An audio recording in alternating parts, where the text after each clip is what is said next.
Hi, my name's Mary. I'm a teacher of English and Arabic, and these are my tips to help you in English.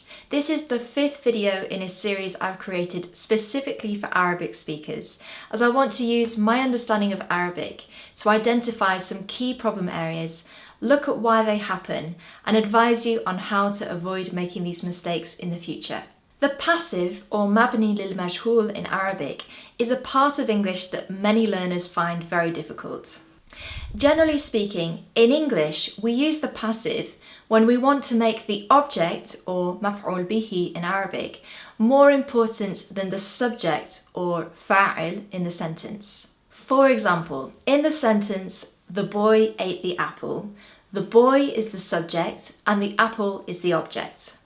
When we start the sentence with the boy, it means that the boy is the most important part.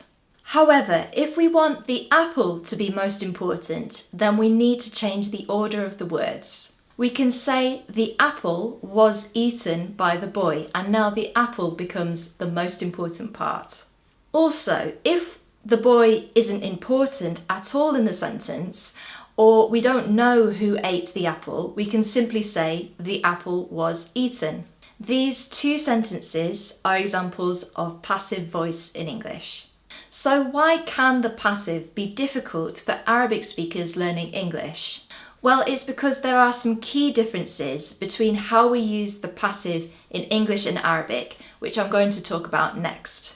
If you translate mabni lil majhul literally into English, it means built on the unknown, which suggests that we only use the passive voice in Arabic when the subject is not mentioned. This means that in the previous examples, the apple was eaten can be translated easily into Arabic as ukilat at-tufaha.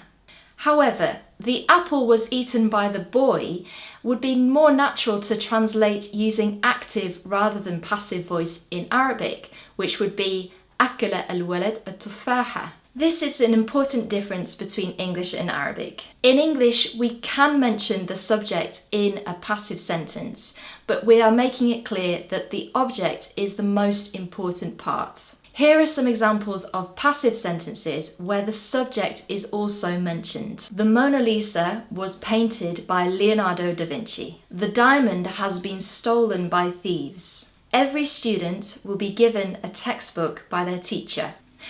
Another key difference is that in Arabic, we can make the passive voice by changing the vowels or harakat in the verb. In the previous example, akala becomes ukilat. In contrast, in English, we need the verb to be and the past participle to create the passive voice. In the example, the Mona Lisa was painted by Leonardo da Vinci, was is the verb to be and painted is the past participle. So remember, every time you want to use passive voice, you must have the verb to be and the past participle in the sentence. To review, the two main points that you need to remember about using the passive in English are that it is still correct to mention the subject when you use the passive voice. For example, the apple was eaten by the boy. Also, you need to remember that we always need the verb to be plus the past participle to make passive sentences.